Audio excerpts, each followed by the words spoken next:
అలాగే సైన్స్ పాఠాలు చెబుతున్నాం, ఫిజిక్స్ గురించి చెబుతామంటే భౌతిక శాస్త్రం చెబుతాం కదా, భౌతికం రసాయనం చెబుతాం కదా. ఏమిటి భౌతిక శాస్త్రంలో ప్రధానంగా Newton's third law. What is third law? ఇదో పెద్ద ప్రశ్న ఇక్కడ.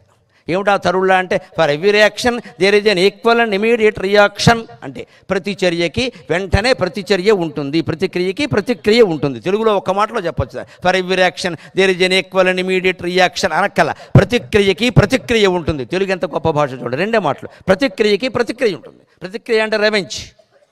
బంతి గోడకి ఎంత వేగంగా కొడితే అంత వేగంగా వెనక్కి వస్తుంది, ఎంత ఎత్తుకి ఎంత నేల మీదకి ఎంత బలంగా కొడితే అంత ఎత్తుగా పైకి లేస్తుంది. అంటే శక్తి వెనక్కి వస్తుంది వెంటనే. మీకు మహాభారత యుద్ధంలో గమనిస్తే తెలుస్తుంది, మిగిలిన ఆయుధాలు బాణం కానీ కత్తి కానీ మరొకటి కానీ శత్రువుని చంపితే లేకపోతే కింద పడిపోతాయి. శక్తి ఎవడైనా ప్రయోగించాడు అంటే అది శత్రువుని చంపలేకపోతే వెనక్కి వచ్చి వీడిని చంపేస్తుంది. భారత యుద్ధం చూసుకోండి. అందుకే అమ్మవారు రెండు వైపులా పదును కలిగిన ఆవిడ. దేవీ ఉపాసకులు చాలా జాగ్రత్తగా ఉండాలి, అన్నిటికీ ఆయా మంత్రాలు ఉపయోగించకూడదు. అది తేడా వస్తే అవతల వాడు పోకపోగా చేసిన వాడే పోతాడు, విడిచి కొట్టేస్తుంది అంటారు. పొక్కులు వచ్చేస్తాయి, రోగాలు వచ్చేస్తాయి. శక్తి అమ్మవారంటే. ఆయుధాల విషయంలో ఖడ్గం వేరు, బాణం వేరు, గుణపం వేరు, అన్ని గద వేరు, అన్ని వేరు. శక్తి వేరు. శక్తి రివర్స్ వస్తుంది వెంటనే. శక్తి రివర్స్. అది ప్రయోగించిన వాడికి తగలకపోతే కింద పడాల్సి వస్తే కింద పడదండి. శక్తి అలా పడదు, వెనక్కి తిరిగి వచ్చి ఎవడు ప్రయోగించాడో వాడిని చంపేస్తుందండి. అలా చచ్చిన వీరులు ఉన్నారు భారత యుద్ధంలో, అవతల వాడికి తగలకపోవడం వల్ల. శక్తి అంత గొప్పది. అదే శక్తిని మనం ఈ శక్తి ఆయుధాన్ని కూడా చెప్పామనుకోండి, భారత యుద్ధాన్ని చెప్పగానే అది కూడా చెప్పామనుకోండి. ఫిజిక్స్ చెప్పినప్పుడు వెంటనే కుర్రాడు అనుకుంటాడు, భారతంలో ఇన్ని విశేషాలు ఉన్నాయా, ఆయుధాల్లో శక్తి ప్రయోగిస్తే వెనక్కి వచ్చి వీడిని చంపేసిందే, నేను చదవాలి ఎప్పుడప్పుడు నేను భారతం చదవాలి అని నిర్ణయానికి వస్తాడమ్మా ఫిజిక్స్ పాఠం చెప్పడం వల్ల. అంతేగాని న్యూటన్ కనిపెట్టాడు, ఆర్కిమిడీస్ కనిపెట్టాడు, వాడెవడో కనిపెట్టాడు, వీడెవడో, మనం ఏం కనిపెట్టాం, పిల్లల్ని కనిపెట్టాం ఇక్కడ 130 కోట్ల మందిని. మన జాతి పట్ల మొత్తం దురభిప్రాయం ఏర్పడట్లేదా అండి సైన్స్ పాఠాలు చెప్పడంలో ఈ ప్రయోగం వల్ల? మన వాళ్ళు కనిపెట్టిన ఏం లేవు. ఆర్యభట్టు ఏమయ్యాడు, వరాహమిహిరుడు ఏమయ్యాడు, ఆర్కిమిడీస్ కంటే అద్భుతమైన సూత్రాలు కనిపెట్టిన వాళ్ళు ఏమయ్యారు, పైథాగరస్ కంటే ముందు కనిపెట్టిన వాళ్ళు ఏమయ్యారు? ఆ మాటలు ఎందుకు మనకి రావట్లేదు? ఆ పుస్తకాలు చదవద్దా? అవి ఇందులో జోడించి చెప్పొద్దా? అంతెందుకు, దీన్ని కర్మసిద్ధాంతానికి అన్వయించాలి. ప్రతిక్రియకి వెంటనే అదే స్థాయిలో ప్రతిక్రియ ఉంటుంది. సరిగ్గా కర్మసిద్ధాంతం అంతే. యస్మాచ్చ ఏనచ యథాచ యచ్చ యావచ్చ యత్ర చ శుభాశుభమాత్మకర్మ తస్మాచ్చ తేనచ తదాచ తచ్చ తావచ్చ తత్ర చ విధాతృవశాదుపైతి. యస్మాచ్చ ఎవరి వలన, ఏనచ ఏ కారణం చేత, యథాచ ఏ విధంగా అయితే, యదాచ ఎక్కడైతే, యచ్చ ఏదైతే, యావచ్చ ఎంతవరకైతే, యత్రచ ఏ ప్రదేశంలో అయితే తప్పు కానీ ఒప్పు కానీ పుణ్యం కానీ పాపం కానీ మంచి కానీ చెడ్డ కానీ నువ్వు చేశావో అదే ప్రదేశంలో అదే వ్యక్తి కారణంగా అదే పరిస్థితుల్లో అప్పుడే ఆ సమయంలోనే నీకు అది ఫలించి తీరుతుంది. అదే నీకు రివర్సే కొట్టడం ఖాయం. ఇది కర్మ సిద్ధాంతం. ఇది శాస్త్రీయమా కాదా? ఇది ఫిజిక్సా కాదా? ఫిజిక్స్ ఏమో సైన్సా, కర్మ సిద్ధాంతం ఏమో గుడ్డి నమ్మకమా? ఎవడు చెప్తాడండి, ఎలా చెబుతారండి? ఫర్ ఎవ్రీ యాక్షన్ అంటున్నారు మీరు. యాక్షన్ అంటే కర్మ కాదా? ఎవడ కర్మ అది? యాక్షన్ తిరిగి వస్తుందా, కర్మ తిరిగి రాదా? అంటే నీకు కనిపించాలన్నమాట ప్రతిదీ. బంతి కొట్టాం, బంతి తిరిగి వచ్చింది కాబట్టి ఒప్పుకుంటాడు ఫిజిక్స్ మాస్టర్. కర్మ తిరిగి వచ్చిందంటే ఒప్పుకోడు. వీడికి తిరిగినప్పుడు ఒప్పుకుంటాడు ఖచ్చితంగాను. మొత్తం జీవితం రివర్స్ అయితే అప్పుడు ఒప్పుకుంటాడు. కర్మ అంటే బాబు అంటాడు. మరి అది ఎక్కడదమ్మా?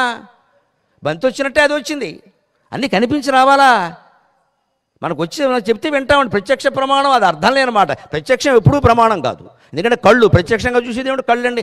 ఏదో కళ్ళు 40 ఏళ్ళు దాటితే ఇంకో 2 కళ్ళు జోడిస్తే కానీ కనపడడం లేదు ప్రపంచం. ఈ కళ నాండి మనం నమ్మేది.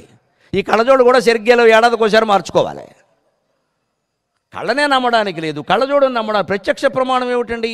శబ్ద ప్రమాణం, అనుమాన ప్రమాణం, ఉపమాన ప్రమాణం. అంతేకాదు పెద్దలు ఆదర్శమూర్తులైన మహర్షులు చెప్పారు, చాలు ఇంకేం అక్కర్లేదు, మనం నమ్ముతాం అంతే. మహర్షులు చెప్పారు, నమ్ముతాం. వాళ్ళు అనుభవం లేకుండా చెబుతారా? వాళ్ళు ఒట్టి మాటలు చెబుతారా? మా పెద్దలు చెప్పారు, మేము నమ్మాం అంతే. దానికి ఏమి చూపించక్కర్లేదు. అది ఎవరికి అపకారం చేయకుండా ఉంటే చాలు. ఇది కర్మ సిద్ధాంతం కూడా ఫిజిక్స్లో కలిపి బోధించాలి. అలాగే రసాయన శాస్త్రం చెబుతున్నాం. H2O అంటారు. నీరు ప్రసక్తి రాగానే H2O అంటే ఏంటండి? హైడ్రోజన్ 2 అణువులు, ఆక్సిజన్ 1 అణువు కదా. మన వేదాలు ఏం చెప్పాయి? అగ్నేరాపక అభ్య పృథివ్యామోషదయగ తస్మాద్వాయ తస్మాదాకాశ సంభూతక ఆకాశాద్వాయు వాయోరగ్ని అగ్నేరాపక అభ్య పృథివ్యామోషదయగ ఓషధీభ్యో అన్నాత్ పురుషః సవాయేష పురుషో అన్నరసమయక ఇత్యుపనిషతు. అగ్ని నుంచి నీరు పుట్టిందని చెప్పింది ఎవడో నమ్మడు. అక్కడ అగ్నేరాపక ఉందా లేదా? అగ్నేరాపక, అగ్ని నుంచి నీరు పుట్టడం ఏంటంటే ఆ వేదాలు అవినంటే బ్రాహ్మణులు కూర్చొని రాసుకునే పనేం లేదు ఇక్కడ బ్రాహ్మణులకి. ఎక్కడ అవన్నీ ఊరికే చెప్తారండి, పుక్కిటి పురాణాలండి. అంటే అగ్నేరాపక అంటే అశాస్త్రీయమా, H2O అంటే శాస్త్రీయమా? H2O అంటే ఏమిటి? హైడ్రోజన్ 2 అణువులు, ఆక్సిజన్ 1 అణువు, అంతే కదా. రెండు కలిపితే నీరైంది కదా. హైడ్రోజన్ ఏమిటి? వాయువు. తనంత మంటడానికి తనంత తాను మండిపోయే వాయువు. హైడ్రోజన్ మండిపోయే వాయువు 2 అణువులు. ఆక్సిజన్ మంటలకు సహకరించే వాయువు. మండిపోయే వాయువు 2 అణువులు, మంటకు సహకరించే వాయువు 1 అణువు కలిపి నీరు పుట్టింది అంటే అగ్ని నుంచి నీరు పుట్టినట్టు కదా. ఏం మాట్లాడుతున్నావు మహానుభావ? H2O అంటే శాస్త్రమా? వేదం చెబితే అగ్నేరాపక అంటే అది కేవలం సంస్కృతం, హిందూ మతం. పూర్వం అలా భావించేవారు ఏంటంటే అది సత్యం. అది సత్యం అని చెప్పరు, భావించేవారు. వీడు వ్యాఖ్యానం ఒకటి ఇక్కడ. భావించడం ఏంటి? వాడు ఏమైనా అజ్ఞాన? ఇది నిరూపణ చేయగలగాలంటే కెమిస్ట్రీ చెప్పే మాస్టారు వేదశాస్త్రాలకు సంబంధించిన పుస్తకాలు ఈవేళ తెలుగులో వ్యావహారిక వచనంలో వస్తున్నాయండి. వ్యావహారిక వచనం ఏం కష్టపడక్కల. మా చిన్నతనాల్లో మాకు అవన్నీ దొరకల, సంగ్రహంగా కూడా వస్తున్నాయి. అవైనా చూడాలి కదా. వృక్షశాస్త్రం చెబుతున్నా, బాటనీ జువాలజీ. వృక్షం చెప్పగానే ఆ చెట్టు దీన్ని మందార పువ్వు, దీన్ని హైబిస్కస్ రోజా ఫైనెన్సిస్ అందురు. ఏ మందార శాస్త్రీయ నామం కాదా? శాస్త్రీయ నామం హైబిస్కస్ రోజా ఫైనెన్సిస్. మందార అశాస్త్రీయమా? మందం అరతీతి మందారం. నెమ్మదిగా విచ్చుకోవడం మందార పువ్వు లక్షణం అమ్మ. వెంటనే విచ్చుకోవడం తామర పువ్వు లక్షణం. నెమ్మదిగా విచ్చుకోవడం మందార పువ్వు లక్షణం. నెమ్మదిగా విచ్చుకోవడం అనేది ఒక లక్షణమా కాదా? Is it not characteristic or not? ఆలోచించండి. మరి మందారం పేరు ఎందుకు పెట్టారు? వాడుక పేరు. వాడుకేటండి అధవ వాడుక.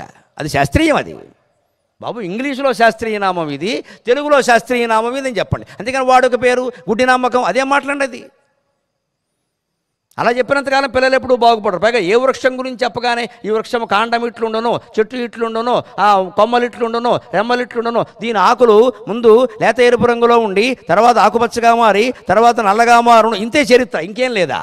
ఈ వృక్షాలు ఇక్కడ ఉన్నాయి చూడండి. ఎవరండి వీటికి నీళ్లు పోసింది? ఆ చెట్టుకు ఎవరు పోశారండి? ఈ చెట్టుకు ఎవరు పోశారండి? సభావేదిక కంటే ఎక్కువగా, ఆ అంతస్తుల భవనాల కంటే ఎక్కువగా ఎదిగాయే. ఒక్కసారి ఆ చెట్లను చూడమని చెప్పి బాటనీ చెప్పేటప్పుడు భిన్న భిత్వా పాషాణ పిఠరం చిత్వా ప్రభంజనీం జథం పీత్వా పాతాళ పానీయం కుటజశ్చుంబతేన భగ. ఆ చెట్టును చూడండి రా, తరగతి గదిలోంచి కనపడుతోంది, కిటికీలోంచి కనపడుతోంది. ఎంత ఎత్తు ఎదిగింది, ఎవరు నీళ్లు పోశారు వాటికి? భిత్వా పాషాణ పిఠరం, రాతి నేలని చీల్చుకుని పుట్టింది చెట్టు. చిత్వా ప్రభంజనీం యథాం, తుఫాను గాలులను తట్టుకుని నిలబడింది చెట్టు. నీ జీవితంలో నువ్వు నిలబడలేవా? రాతి నేలను చీల్చుకుని పుట్టింది, తుఫాను గాలులను తట్టుకుని నిలబడిందే చెట్టు. అంతేకాదు, దానికి నీళ్ళెవరు పోశారు? ప్రభుత్వం ఉద్యోగం ఇవ్వలేదే. ఇంట్లో కూర్చుంటే 5,000, బయటకు వస్తే 3,000 పింఛన్ ఇవ్వలేదే. ఈ మొత్తం ఆలోచన ఎక్కడి నుంచి వస్తుంది? విద్యార్థుల ఆలోచనలతో, ఉపాధ్యాయుల ఆలోచనలతో. ఇది చెప్పాలి ఖచ్చితంగా. చెట్టు తనంత తాను ఎదుగుతోంది, రాతి నేలను చీల్చుకుని పుడుతోంది, తుఫాను గాలులను తట్టుకుంటోంది. తనకి నీళ్లు కావాలంటే ప్రభుత్వం వారి దగ్గర ఆధార్ కార్డు చూపించి నాకు నీళ్ళు వాటర్ సప్లై అయిన దరిద్రపు అప్లికేషన్ పెట్టడంలా వీళ్ళని తన చెట్టు వేళ్లని కాళ్ళుగా చేసి లోపలికి పంపించి భూమిలోంచి అడుగడుగున ఉండే పాతాళ లోకంలో నీరు తీసుకుంటుందమ్మా. అంటే చెట్టు పూర్తిగా తన మీద తానే ఆధారపడుతోంది. విద్యార్థిని నీ మీద నువ్వు ఆధారపడమని చెప్పాలి. నీ ఉద్యోగం నువ్వు సంపాదించుకోవాలి, నీ బతుకు నువ్వు బతకాలి, నీ సంసారం నువ్వు చేసుకోవాలి. ఎవరి మీద, ప్రభుత్వం మీద, పక్కింటి వాడి మీద కాదు నువ్వు ఆధారపడవలసింది. నీ మీద నువ్వు ఆధారపడాలి. ఆత్మవిశ్వాసంతో బతకాలని చెప్పాలి ఖచ్చితంగా. అలాగే జంతువుల పాఠాలు జువాలజీ చెబుతున్నావు. ఆ జంతువు కప్ప అడ్డుకోత, నిలువు కోత, కప్పకు 4 కాళ్ళుండును, బెకబెక అనును. ఎన్నేళ్ళైనా ఇదే మాట ఇక్కడ. బెకబెక అనకపోతే పక్కపక్క అంటుందా? అది పెద్ద విషయమా? 4 కాళ్ళు ఉండకపోతే ఒక కాలు తగ్గిపోతుందా, పెరుగుతుందా? దానికి మళ్ళీ అడ్డుకోత, నిలువు కోత, అది ఇంక వేరే మాట ఏముండదండి అక్కడ. కానీ కప్ప ఉభయచర జీవి, నీటిలోనూ భూమి మీద కూడా ఉంటుంది. ముందు నీటిలోనే ఉంటుంది. ఒక వయస్సు వచ్చాక దానికి విచిత్రంగా నేల మీద నీటి మీద ఉండగలిగే స్థితి వస్తుంది. ఒక వయస్సు వచ్చాక అప్పటికప్పుడు ఆ లక్షణం దానిలో మారిపోతుందంటే ఆ లక్షణం ఎలా వచ్చిందండి? ఐన్స్టీన్ మహానుభావుడు 3000 ఆవిష్కరణలు చేశాడు సైన్స్లో. ఆయన్ని ఇన్ని ఆవిష్కరణలు మీరు చెప్పారు కదా, ఇన్ని కనిపెట్టారు కదా, దేవుడు మీరు నమ్ముతారా, దేవుడు నమ్ముతారా అంటే ఆయన ఏమన్నాడో తెలుసా? ఇవన్నీ నేను అక్కడ ఉన్నట్టు కనిపెట్టాను కానీ అక్కడ పెట్టినవాడు వాడే కదా, వాడికి నమస్కారం అన్నాడు. కప్పలో ఈ లక్షణం ఉంది, పావురంలో ఈ లక్షణం ఉందని మేము కనిపెట్టాం కానీ ఆ లక్షణం పెట్టినవాడు వాడు కదా దేవుడు, వాడు నమ్మకుండా ఎలా ఉంటామన్నాడు. పావురాల్లో ఎంత గొప్ప లక్షణం ఉంది తెలుసు. ఇటీవల పత్రికల్లో చదివి అవురా పావురం అనుకున్నాను. పావురాలు పిల్లలకి పాలిస్తాయండి, గింజలు పెట్టవండి పాలిస్తాయండి. పసిపిల్లలకి పాలిస్తాయి పావురాలు. పావురాలు పాలు కూడా ఏంటి, వాటికి ఎక్కడ వక్షోజాలు లేవే, పాలిచ్చే అవకాశాలు లేవే, ఇస్తాయి. అవి ధాన్యం గింజలు కానీ ఇతర గింజలు కానీ వేరే ఏదైనా తిన్నప్పుడు పావురం, తల్లి పావురం నోట్లో పంపిస్తుంది, తిందో నవలదో లోపల పంపిస్తుంది.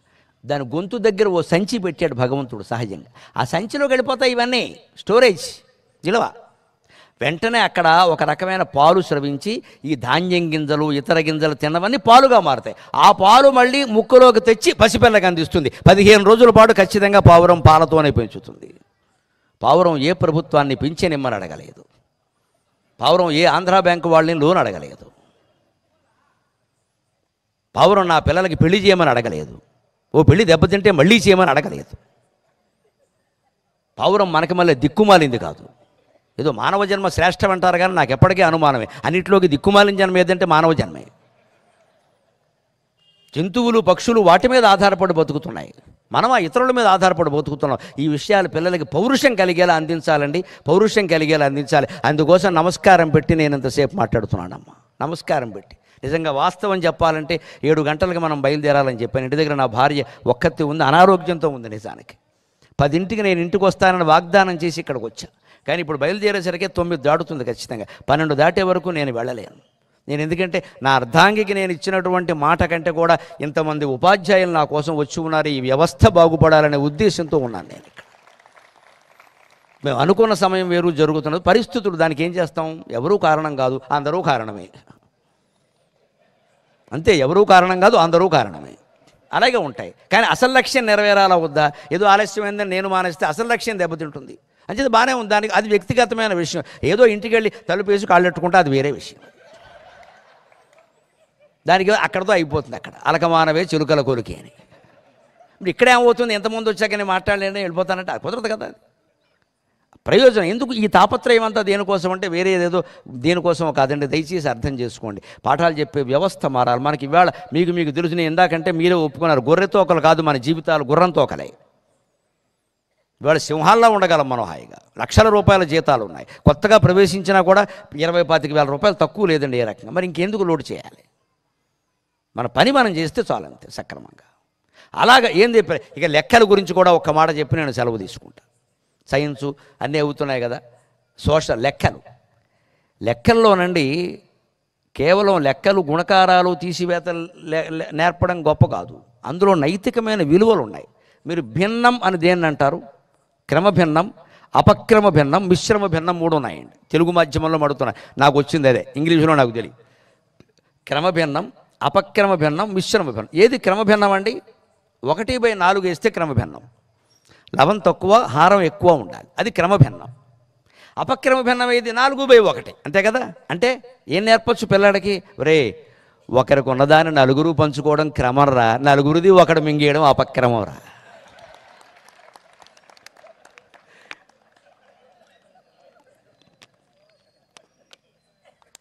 ఈ క్రమభిన్న విధి అపక్రమ భిన్న విధి అనే మాట మీరు ఎంతసేపు చెప్పినా వాడు కంఠస్థం చేస్తాడు, కానీ దాంట్లో లాజిక్ అర్థం కాల. లవము తక్కువ హారం ఎక్కువ ఉన్నచో క్రమభిన్నము, ఒకవేళ లవము ఎక్కువ హారము తక్కువ ఉన్నచో అపక్రమ భిన్నము. అంటే వీడు ఇంటికి వెళ్ళి ఏం చేస్తాడు? లవము తక్కువ హారం ఎక్కువ, హారము తక్కువ లవం ఎక్కువ, లవము తక్కువ హారం ఎక్కువ, చివరికి ఏది ఎక్కువ తెలియదు వీడికి. ఈ కంఠస్థం చేయడంలో వచ్చే ఇబ్బంది ఇది. వాడికి అర్థం కాలేదు, కంఠస్థం చేయమంటారు, అర్థం లేనిది. అర్థం కానిది ఎలా కంఠస్థం చేస్తారండి? అరగని అన్నం కంఠస్థం చేస్తే అరుగుతుందా? మీరు ఆలోచించండి. అరగదండి. అది కంఠస్థం చేస్తే అరుగుతుందా? ఇంకా గొంతుకు పట్టేసి చచ్చిపోతాడు. అది ముందు అరగాలి కదా. గొంతులోకి వెళ్ళగానే అరుగుతుందా? లేదే. అరిగే వ్యవస్థ ఉండాలి. వాడికి అన్నం అరగనప్పుడు పెట్టకూడదమ్మా, పలానా పదార్థం అరగదంటే పసిపిల్లాడికి పెట్టకూడదు. అందుకే గొంతులోకి వెడితే అదే అరుగుతుంది, గొంతులో ఎగదే కంఠస్థం చేస్తారా? కంఠస్థం అంటే గొంతులోకి వెళ్ళగా చచ్చిపోతాడు అని కడుపు నొప్పి వచ్చి. వాడికి ఏ స్థాయిలో, వాడికి ఆడపిల్లకి ఏమిటి, మగపిల్లాడికి ఏమిటి, వాడి వయస్సు ఏమిటి, అరిగే ఆహారం మనం పెట్టాలి. కానీ గొంతులో పడితే అదే అరుగుతుంది, అరగడం ఏంటి, అయిపోతాడు. విద్యేనా అంతే. కంఠస్థం చేయడం ఏంటంటే అర్థం లేనివాడు. అర్థమయ్యాక పరీక్షల్లో రాయడానికి గుర్తుండాలి కాబట్టి ముఖ్యమైన సూత్రాలు, పద్యాలు, శ్లోకాలు, ఇంగ్లీష్లో కొటేషన్లు, స్టాంజాలు ఇవి కంఠస్థం చేస్తారు. ఎందుకంటే పరీక్షల్లో రాయాలి కాబట్టి, జీవితంలో గుర్తుంచుకోవాలి కాబట్టి. అది కంఠస్థం అనేది అప్పుడు జనవరి నుంచి మొదలు పెట్టాలి కంఠస్థం వ్యాపారం అంతా పరీక్షల కోసం. అంతకుమించి అవసరం లేదు, అవగాహన కావాలి కదా. అంటే క్రమభిన్నం 1/4 అంటే ఏది క్రమం జీవితంలో? ఒకరికి ఉన్నదాన్ని నలుగురు పంచుకోండి. వెనక వెనక ఇళ్ళు మీరు గమనించండి, మీ అందరు తల్లిదండ్రులు ఎలా ఉన్నారు? ఒక్కరే సంపాదించేవారండి, ఆడవాళ్ళు ఎవరు ఉద్యోగాలు చేయాలి, ఒక్కరే సంపాదన. కానీ ఇంట్లో 10 మంది బతికారండి ఆనందంగా, 10 మంది. నిజంగా మగాళ్ళ కంటే ఆడాళ్ళని మెచ్చుకోవాలి. ఎందుకంటే ఆయన 100 రూపాయలు తెస్తే ఈ ఇళ్ళాలు 10 మందికి సర్దేసేది. ఎలా సర్దేది తెలియదు, అబ్బో మహాసాధ్యం, సర్దేసేది అంతే. ఆవిడ నీళ్లు దాగి పడుకునేదమ్మా, చాలామందిని చూసాం అలాగా. పిల్లలకి పెట్టి నీళ్లు దాగి పడుకునేవాళ్ళండి. ఇక్కడ ఉన్నవాళ్ళు చాలామంది తల్లులు అలా కష్టపడిన వాళ్ళేనండి, అందరికీ తెలుస్తుంది. నీళ్లు దాగి పడుకునేవాళ్ళు. పైగా పిల్లలు అడిగితే నేను తిన్నాను రా, మధ్యాహ్నం ఏదన్నా, ఏం తింటావమ్మా, లేకపోతే ఏం తింటావు?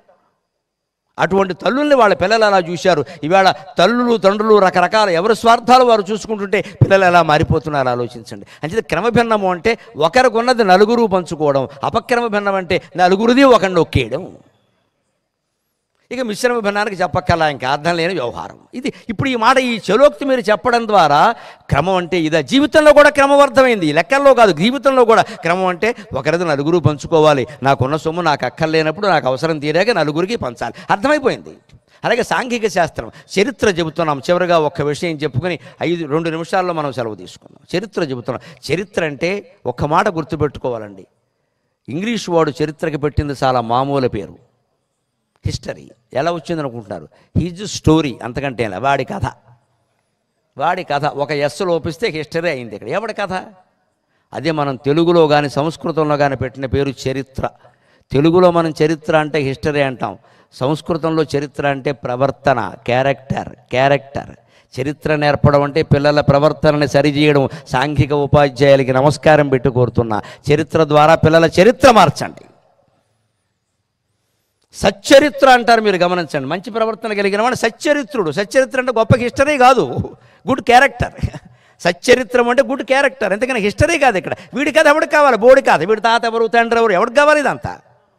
ఎవరికి కావాలి ఇదంతా? వెనకరికి ఎవరో మొఘలాయి చక్రవర్తుల పేర్లు రాయము అన్నారు. మొఘల్ చక్రవర్తులు ఉన్నారు కదా, మొదటి వాడు బాబర్, తర్వాత వాడు హుమయూన్. వాడికి 2 గుర్తున్నాయి, మిగిలినవి లేవు. కానీ ఒక ఉపాయం, వాడు తెలివైన వాడు.